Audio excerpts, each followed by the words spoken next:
बिस्मिल्लाहिर्रहमानिर्रहीम अस्सलामु अलैकुम वरहमतुल्लाहि वबरकातुहू। नाज़रीन, आप देख रहे हैं दुनिया मेरे आगे यूट्यूब चैनल और मैं हूं गुलाम नबी मदनी।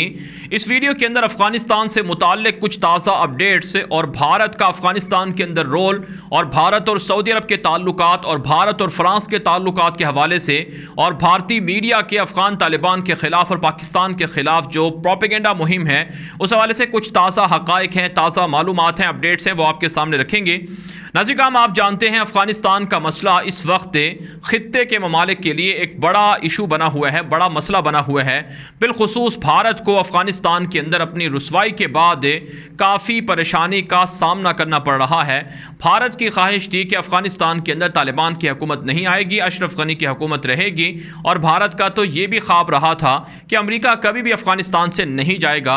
लेकिन बिल आखिर भारत के ख्वाब भी चकनाचूर हो गए और इसी तरह से अमेरिका और यूरोप और मगरब के ख्वाब भी अधूरे रह गए। वो अफ़गानिस्तान को ना तो मुकम्मल तौर पर फतह कर सके, ना ही अफ़गानिस्तान को एक सेकुलर स्टेट के अंदर बदल सके, और ना ही भारत अफ़गानिस्तान के ज़रिए से पाकिस्तान को बड़ा नुकसान पहुँचा सका। अगरचे भारत ने अफ़गानिस्तान के अंदर से पाकिस्तान के ख़िलाफ़ पिछले 20 सालों के अंदर कई बार हमले करवाए, साजिशें करवाई, लेकिन पाकिस्तान के बहादुर जवानों ने भारत के दहशतगर्दों के ख़िलाफ़ कामयाब कार्रवाइयाँ की और भारत बिलाखिर शिकस्त का सामना करना पड़ा और भारत अफ़गानिस्तान से फ़रार हो गया। नाज़रीन, इस वक्त भारत का ना तो एम्बेसी, भारत की कोई एम्बेसी अफ़गानिस्तान के अंदर फंक्शनल है, ना ही भारत का कोई कौंसल खाना है, और ना ही भारत का कोई सरकारी ऑफिशियल है। कोई ताल्लुकात तालिबान के साथ भारत के नहीं है। इसके मुकाबले में पाकिस्तान का सफारत खाना अभी भी खुला हुआ है, फंक्शनल है और वीज़े भी जारी कर रहा है, और इसी तरह से चाइना की एम्बेसी, रशिया की एम्बेसी, तुर्की की एम्बेसी और इसके अलावा कुछ दीगर ममालिक हैं जैसा कि ईरान है, उसकी एम्बेसी खुली हुई है। नाज़रीन, भारत अफ़गानिस्तान के अंदर तालिबान के साथ दोखला रवैया अपनाए हुए है। एक तरफ से भारत की ख्वाहिश है कि तालिबान के साथ उनके ताल्लुकात बन जाएं ताकि पाकिस्तान को भारत नीचा दिखा सके। दूसरी तरफ से भारत तालिबान के ख़िलाफ़ प्रोपेगेंडा मुहिम भी चलाए हुए है, और इसी तरह से तालिबान के मुखालिफिन जैसा कि पंशीर के बागी हैं और अशरफ गनी हुकूमत के लोग हैं जो ताजिकिस्तान के अंदर बैठे हुए हैं, उनकी मदद भी कर रहा है। तो मुनाफ़िकत का रोल भारत प्ले कर रहा है। तालिबान इन सब चीज़ों से आगाह हैं। आप जानते हैं भारत दाइश के ज़रिए से तालिबान के ऊपर हमले करवाता रहा है। अभी ये रिपोर्ट में इंकिशाफ हुआ है, ख़ुद दाइश ने इंकिशाफ किया है कि मोदी की जानिब से हमारे दहशतगर्द को भेजा गया था, रिहा किया गया था जेल से, और उसे जानबूझकर अफ़गानिस्तान भेजा गया ताकि वो जाकर हमला करे। काबुल एयरपोर्ट पर जो 26 अगस्त को हमला हुआ है जिसके नतीजे में 200 से ज़्यादा लोग मारे गए हैं, ये हमला भारत ने करवाया है दाइश के ज़रिए से। जिस दहशतगर्द को रिहा किया वो भारत के अंदर 5 साल पहले कैद था और उसने फिर जाकर धमाका किया और उसके ज़रिए से 600 के करीब लोग जाँ बहक और ज़ख्मी हुए। तो भारत साजिशें भी कर रहा है और ताल्लुकात भी बनाना चाहता है। तो भारत मुख्तलिफ मुल्कों से राब्ते जारी रखे हुए है। इसमें रशिया से भारत ने बात की है कि रशिया तालिबान और भारत के दरमियान सालसी करवाए। कतर से बात की है, कतर के वज़ीर ख़ारजा के साथ जयशंकर ने गालिबन 2 हफ्ते पहले मुलाकात भी की है। ख़ुद जयशंकर कतर गया था ताकि तालिबान के साथ बातचीत का रास्ता हमवार किया जा सके। और अब नाज़रीन, एक बड़ी खबर ये सामने आ रही है कि सऊदी अरब के ज़रिए से भारत तालिबान के साथ ताल्लुकात बनाना चाहता है और सऊदी अरब के ज़रिए से भारत पाकिस्तान के साथ भी ताल्लुकात को अच्छा करना चाहता है। सऊदी अरब के वज़ीर ख़ारजा को भारत की जानिब से दावत दी गई थी दौरे की। सऊदी वज़ीर ख़ारजा फैसल बिन फ़रहान जब से उन्होंने इक़्तिदार संभाला है, वज़ारत ख़ारजा का मनसब संभाला है, वो पहली मरतबा भारत के विज़िट पर आए हैं। 3 रोज़ा उनका दौरा है। भारतीय अखबारात के अंदर पाकिस्तान को नीचे दिखाने के लिए बड़ी नेगेटिव कैंपेन चल रही है कि सऊदी अरब जो पाकिस्तान का दोस्त है वो तो अब भारत के पास आ गया है, और तालिबान के ख़िलाफ़ जो तालिबान के हवाले से जो पाकिस्तान की पॉलिसियाँ हैं, सऊदी अरब भी इन पॉलिसियों की हिमायत नहीं करता है। हालांकि नाज़रीन, ये बात ऐसी नहीं है, बल्कि सऊदी अरब के जो वज़ीर ख़ारजा का दौरा भारत है इसके पीछे बहुत से मक़ासद हैं। एक बड़ा मकसद तो बाहमी तिजारत को प्रमोट करना है। सऊदी अरब से भारत सालाना $30 अरब का पेट्रोल ख़रीदता है। आप जानते हैं $30 अरब कोई मामूली रकम नहीं है, बहुत बड़ी रकम है और सऊदी अरब पिछले कई महीनों से भारत पिछले कई महीनों से सऊदी अरब से पेट्रोल में कमी कर चुका है। और ये भी खबरें सामने आती रही हैं कि सऊदी अरब ने अपना पेट्रोल भारत को देना बंद कर दिया है और ये भी खबरें सामने आती रही हैं कि भारत ने अपना पेट्रोल सऊदी अरब से लेना कम कर दिया है। तो दोनों तरह की खबरें सामने आती रही हैं। तो अब भारत और सऊदी अरब के दरमियान जो इख्तिलाफात थे इनको बेहतर करने के लिए अब भारत ने खुद दावत दी थी कि सऊदी वज़ीर ख़ारजा आएँ ताकि हम मज़ीद मुआहदे करना चाहते हैं। फिर नाज़रीन आप ये बात अच्छी तरह से जानते हैं कि भारत के अंदर ये वावेला मचाया गया था आज से 6-7 महीने पहले कि पहली मरतबा भारत के जो आर्मी चीफ़ हैं वो सऊदी अरब जाएंगे और पहली मरतबा भारत की फ़ौजें वो सऊदी अरब जाएंगी। और यहाँ तक कि खबरें चलाई गई भारतीय मीडिया पर कि भारत की जो फ़ौजें हैं वो सऊदी अरब के अंदर जाकर कंट्रोल संभालेंगी मक्का और मदीना का और दीगर जो सरहदों का, और सऊदी अरब की फ़ौज को ट्रेनिंग भी भारतीय फ़ौज देगी। पाकिस्तान की फ़ौज से सऊदी अरब के कॉन्ट्रैक्ट ख़त्म हो रहे हैं, मुआहदे ख़त्म हो रहे हैं, इस तरह की खबरें भी चलाई गई थी। लेकिन उस वक्त भी हमने आपको बताया था कि ये झूठ और प्रोपेगेंडा है और वाकई ये झूठ और प्रोपेगेंडा साबित हुआ। ना तो कोई भारतीय फ़ौज सऊदी अरब गई है और ना ही पाकिस्तान की फ़ौज को सऊदी अरब से निकाला गया है। पाकिस्तान के साबिक आर्मी चीफ़ हैं जनरल राहील शरीफ है, वो सऊदी अरब के अंदर मौजूद हैं, सऊदी फ़ोर्सेज़ की वो कमान भी कर रहे हैं, उनको तरबियत भी दे रहे हैं। और पाकिस्तान की फ़ौजें सऊदी अरब के मुख्तलिफ़ शहरों में सऊदी कैडेट्स को फ़ौजियों को तरबियत देती हैं। ये पाकिस्तान के साथ उनके मुआहदे हैं और बदले में पाकिस्तान के साथ सऊदी अरब की जानिब से तिजारती मुनाफे हैं या तिजारती रिलीफ है वो पाकिस्तान को दिया जाता है। तो बहरहाल एक बड़ा मकसद इस दौरे का वो बाहमी तिजारत को प्रमोट करना है और एक इसका मकसद ये भी है क्योंकि भारत और पाकिस्तान के दरमियान काफ़ी ताल्लुकात ख़राब हो रहे हैं और भारत की साजिशें रोज़ बरोज़ बढ़ रही हैं। तो पाकिस्तान ने सऊदी वज़ीर ख़ारजा को समझाया था, पैगाम दिया था कि भारत को समझाया जाए कि वो कश्मीर के अंदर मज़ालिम बंद करे और कश्मीर के अंदर बिलखुसूस जो वहाँ पर आर्टिकल 370 के बाद लोगों के लिए मसाइल हैं उनको ख़त्म किया जाए, लोगों को रिलीफ दिया जाए। तो भारत ख़ुद भी चाहता है कि पाकिस्तान के साथ उसके ताल्लुकात बेहतर हों, सरहदें खुलें। भारत के लिए पाकिस्तान की फ़िज़ाई हुदूद बंद है जिससे भारत को माहाना करोड़ों डॉलर का नुकसान हो रहा है। तो इसलिए भारत सऊदी अरब के ज़रिए से पाकिस्तान के साथ ताल्लुकात बेहतर करना चाहता है। लेकिन पाकिस्तान की हुकूमत का मौक़िफ़ यही है कि जब तक कश्मीर के मसले को हल नहीं किया जाएगा, बिलखुसूस आर्टिकल 370 के फ़ैसले को भारत जब तक वापस नहीं लेता है तब तक ताल्लुकात में कोई पेशरफ्त नहीं हो सकती है। तो एक दौरे का मकसद ये भी है। इसी तरह से नाज़रीन काम एक दौरे का मकसद वो अफ़गानिस्तान का इशू भी है। तो भारत अफ़गानिस्तान के हवाले से सऊदी अरब से बातचीत कर रहा है और भारतीय मीडिया पर यही मकसद बताया जा रहा है कि दरअसल सऊदी वज़ीर ख़ारजा फैसल बिन फरहान इसी मकसद के लिए भारत आए हैं ताकि अफ़गानिस्तान के इशू पर तबादला ख्याल हो। तो अफ़गानिस्तान के हवाले से सऊदी अरब का मौक़िफ़ वाज़े हो चुका है। पहले बयानात भी आ चुके हैं सऊदी अरब के वज़ीर ख़ारजा का और सऊदी अरब के बादशाह का बयान सामने आ चुका है कि हम अफ़गान कौम के साथ खड़े हुए हैं। तो अगर साफ लफ्ज़ों में कहा जाए तो सऊदी अरब पाकिस्तान की हिमायत कर रहा है और सऊदी अरब अफ़गानिस्तान के हवाले से तालिबान को तस्लीम करने के लिए भी तैयार है, जैसा कि माजी के अंदर किया था। जहाँ तक बात है कि अलकायदा के साथ तालिबान का ताल्लुक़ था, अलकायदा की सऊदी अरब के साथ दुश्मनी थी, तो चूँकि अब हालात बदल चुके हैं, अब सऊदी अरब माजी के इख्तिलाफ़ात को भुलाकर तालिबान को तस्लीम करना चाह रहा है। तो भारत सऊदी अरब की मिन्नतें कर रहा है कि सऊदी अरब भारत के लिए भी रास्ते खुलवाए और पाकिस्तान को और तालिबान को समझाए कि सऊदी अरब गारंटी लेगा, ज़मानत लेगा भारत की और भारत और तालिबान के दरमियान ताल्लुकात शुरू हो जाएं और सफारत खाना भारत को खोलने दिया जाए काबुल के अंदर। तो ये इतलात भी सामने आ रही हैं। तो बहरहाल नाज़रीन काम सऊदी अरब की जानिब से माजी के अंदर भारत में 75 अरब डॉलर की इन्वेस्टमेंट की खबरें चलाई गई थी कि किंग सलमान के बेटे मोहम्मद बिन सलमान, जिसे MBS कहा जाता है, वो भारत के विज़िट पर आए थे।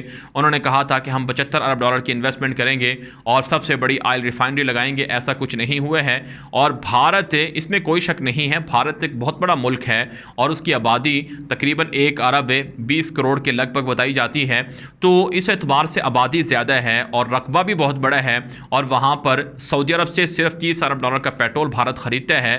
तो इससे आप अंदाज़ा लगा सकते हैं सऊदी अरब कभी भी अपनी मार्केट को डाउन नहीं करने देगा, कभी भी जो उन्हें आमदनी मिल रही है उसे नहीं छोड़ेगा। लेकिन बहरहाल पाकिस्तान को सऊदी अरब को कन्विंस करना चाहिए, उन्हें समझाना चाहिए कि मसला कश्मीर को, अगरचे कश्मीर के हवाले से सऊदी अरब की पॉलिसी पाकिस्तान के ही तरह की है लेकिन वाज़े पॉलिसी नहीं है। अरब अगर वाज़े तौर पर इस्लाम के हक़ में निकल आएँ तो मुसलमानों के बहुत से मसाइल हल हो सकते हैं। ये अपने मफादात को देख रहे हैं जिससे काफ़ी मुसलमानों को नुकसान हो रहा है। बिलखुसूस दुबई की आपके सामने मिसाल मिसाल है कि कैसे भारत और जो दुबई के लोग हैं इनके आपस में ताल्लुकात हैं। यहाँ तक ख़बरें हैं नाज़रीन काम के भारत के 30% जो दुबई की आबादी है मुत्तहदा अरब इमारात की, इसमें 30% भारतीय शामिल हैं। और एक वक्त ऐसा भी आ सकता है कि भारतीय लोग 50 से 60-70% हो जाएं और फिर इसके बाद मुत्तहदा अरब इमारात पूरा एक तरह से भारत बन सकता है। और भारत का एक ख्वाब भी है कि हम महाभारत बनाएंगे, ग्रेटर भारत बनाएंगे। तो पाकिस्तान को इस हवाले से काफ़ी काम करने की ज़रूरत है और मुत्तहदा अरब इमारात को भी समझने की ज़रूरत है। यहाँ तक कि एक वॉइस मैसेज भी व्हाट्सएप के ग्रुपों में गर्दिश करता रहा है कि जो लोग पाकिस्तान से अमेरिका जा रहे हैं या किसी और मुल्क से अमेरिका जा रहे हैं तो इतिहाद एयरलाइन के ज़रिए से अगर वो जाना चाहते हैं तो उनके लिए मुश्किलात हैं कि क्योंकि दुबई के अंदर इतिहाद का जो अमला है वो हिंदू लगाया गया है जो मुसलमानों की दुश्मनी में इंतहाई हदें पार कर चुका है। तो इसलिए ये नज़रियाती इख्तलाफ रहेगा, लेकिन बहरहाल पाकिस्तान को काम करने की ज़रूरत है और सऊदी अरब को भी जो पैसा हासिल करना है, मुनाफा हासिल करना है, इससे हट कर मुसलमानों के हक़ में सोचना चाहिए। इसके लिए पाकिस्तान काफ़ी पॉजिटिव रोल प्ले कर सकता है। बारह काम अब बात कर लेते हैं एक और बड़ी खबर की। बुनियादी तौर पर यह खबर सामने आ रही है कि भारत और फ्रांस के दरमियान भी इख्तिलाफात हो रहे हैं और यहाँ तक कि फ्रांस ने जो भारत को राफेल तैयारे फ़रोख्त करने थे उसकी जो डील है वो भी ख़तरे में पड़ गई है। नाज़रीन काम दुनिया के अंदर हो ये रहा है कि फ़्रांस का झगड़ा हो चुका है अमेरिका के साथ, बरतानिया के साथ है, क्योंकि अमेरिका ने बरतानिया के साथ मिलकर ऑस्ट्रेलिया के साथ एक 3 मुल्की नया इत्तिहाद बनाया है और हदफ ये बताया गया है कि चाइना को कंट्रोल किया जाएगा, चाइना पर नज़र रखी जाएगी। और इसके पीछे असल कहानी ये है कि ऑस्ट्रेलिया ने फ़्रांस से तकरीबन $60 अरब के लगभग जो बाहरी आबदोज़े हैं उनके ख़रीदने का मुआहिदा किया था, बाहरी जहाज़ों का और दीगर जो कुछ सामान थे दिफाई उनके ख़रीदने का मुआहिदा था। तो अमेरिका ने ऑस्ट्रेलिया को कहा कि हम आपको आबदोज़ें देंगे और जोहरी आबदोज़ें देंगे और इसके अलावा दीगर एडवांस आपको असलहा भी देंगे। तो ऑस्ट्रेलिया ने फ़्रांस से डील को ख़त्म करके अमेरिका के साथ कर ली। तो अमेरिका के ख़िलाफ़ फ़्रांस का बयान सामने आया कि उन्होंने हमारी पीठ में छुरा घोंपा है। यहाँ तक कि पहली मरतबा तारीख़ के अंदर फ़्रांस ने अपने सफ़ीर को यूके से, ऑस्ट्रेलिया से और अमेरिका से वापस बुला लिया है। तो अब यूरोप के इन ममालिक के दरमियान आपस की जंग शुरू हो चुकी है और चूँकि ये आपस में इत्तेहादी भी हैं तो ऐसे में जो भारत है ये भी अमेरिका का, ऑस्ट्रेलिया का इत्तेहादी है। इनका क्वाड अलाइंस है, क्वाड ग्रुप है जिसके अंदर भारत है, जापान है, ऑस्ट्रेलिया है और इसी तरह से अमेरिका है। तो अब फ्रांस के वज़ीर ख़ारजा ने फ़ोन किया है भारतीय वज़ीर ख़ारजा को और दो टोक अंदाज में धमकी दी है कि आप अपना फ़ैसला सुनाएं कि आप अमेरिका के साथ हैं या फिर आप हमारे साथ हैं। अगर आप हमारे साथ हैं तो आपको अमेरिका के साथ ताल्लुकात कम करना होंगे। आप जानते हैं भारत की मोदी दहशतगर्द की हुकूमत ने फ़्रांस से 36 से ज़ायद राफेल तैयारे ख़रीदने का मुआहिदा कर रखा है, इसमें से कई तैयारे भारत को अभी नहीं मिले हैं। तो इसलिए फ़्रांस ने धमकी दी है कि अगर अमेरिका के साथ ताल्लुकात भारत कम नहीं करेगा और ऑस्ट्रेलिया के साथ ताल्लुकात कम नहीं करेगा तो हम अपने तैयारे भारत को नहीं देंगे, फ़रोख्त नहीं करेंगे। तो इसलिए नाज़रीन का माहिरीन ये बात बताते हैं कि अब फ़्रांस की और अमेरिका की जंग के अंदर है और ऑस्ट्रेलिया की जंग के अंदर है, अब भारत भी परेशान हो चुका है और भारत के लिए ख़तरात बढ़ चुके हैं और ये बड़ा झटका है भारत के लिए कि फ्रांस उन्हें तैयारे नहीं देगा। वो तैयारे जिनके ऊपर भारत को बड़ा मान है कि हम इन तैयारों के ज़रिए से पाकिस्तान को तबाह कर सकते हैं, कश्मीर को तबाह कर सकते हैं और पाकिस्तान के पास राफेल तैयारों का तोड़ नहीं है। हालांकि पाकिस्तान ने कहा है कि अपने राफेल तैयारे भारत भेजे पाकिस्तान के ख़िलाफ़ है और पाकिस्तान के JF-17 तैयारे आएंगे, मुकाबला कर लिया जाएगा, पाकिस्तान राफेल तैयारों को भी गिरा सकता है। तो बहरहाल भारत को इससे काफ़ी मुश्किलात का सामना करना पड़ रहा है। भारत का आखिर में आपको भारत के मीडिया पर पाकिस्तान के ख़िलाफ़ है और अफ़गान तालिबान के ख़िलाफ़ जो झूठ और प्रोपेगेंडा है उस हवाले से एक नया सबूत आया है, वो आपके सामने रखना चाहते हैं। आप जानते हैं दुनिया के अंदर तालिबान का सबसे बड़ा दुश्मन भारत है और दुनिया का सबसे बड़ा झूठा प्रोपेगेंडा करने वाला मीडिया भी भारत ही का मीडिया है, जिसकी बहुत सी खबरें झूठी साबित हो चुकी हैं। मसलन एक खबर थी कि मुल्ला अब्दुल गनी बरादर कत्ल हो गए हैं, या भारतीय मीडिया ने खबर चलाई, हालांकि मुल्ला अब्दुल गनी बरादर जिंदा हैं, वो कत्ल नहीं हुए हैं। एक और ख़बर चलाई गई कि पाकिस्तान का जहाज़ पंशीर के अंदर तबाह हो गया है, हालांकि पाकिस्तान कोई जहाज़ तबाह नहीं हुआ। भारत के रिपब्लिक TV पर यह खबर चली थी, उसने फिर माफ़ी भी मांगी इस हवाले से। और इसी तरह से बहुत सी खबरें दीगर भी तालिबान के ख़िलाफ़, पाकिस्तान के ख़िलाफ़ भारत का मीडिया झूठ बोलता रहता है। इस पर पूरी दुनिया की तहकीकात हैं कि सबसे बड़ा झूठा मीडिया भारत का है।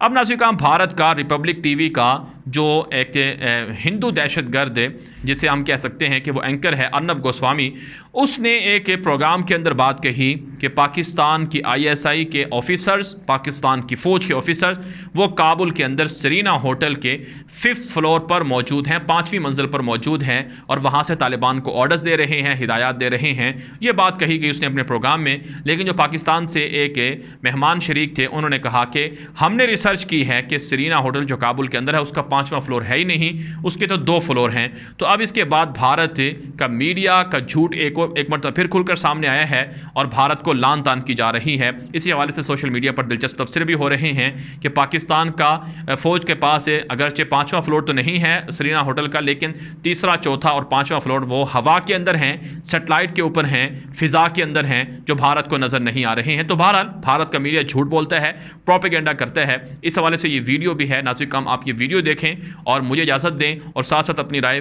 कमेंट के ज़रिए से, व्हाट्सएप के नंबर के ज़रिए से आप पहुँचाते रहा करें और ये वीडियो दोस्तों के साथ भी नशर करते रहा करें। ये वीडियो देख लें सबूत, फिर आप भारत की मीडिया को जज करें, फैसला करें कि कितना बड़ा झूठा है। अब तक के लिए इतना ही, इजाज़त दीजिए। अस्सलामु अलैकुम वरहमतुल्लाहि वबरकातुहू। Okay, you go and check today. You check today, okay, on the 5th floor of the Serena Hotel. I'm telling you, please check 5th floor of the Serena Hotel in Kabul. How many Pakistani army officers are there? I'm giving you. You want to know more details? Should I tell you which room? Or is this enough? 5th floor of the Serena Hotel in Kabul. How many Pakistani officers are there? Okay. I can also maybe tell you what they ordered for dinner, so don't question my intelligence sources. Hamare na, we have got all our aerial surveillance on you people. Last night when I challenged your sources, and then in a counter reply you said that on the Serena 5th floor of the Serena there is ISI guys who are staying over there on the 5th floor of the. आपने कहा था ना 5th floor का. And then when I checked, when I get to know from my sources, Serena has only 2 floors. There is no 3rd floor, no 4th floor, no 5th floor. अब मेरी सादा सी बातों का मजाक उड़ा. Look at this. This is the level of work that you are doing.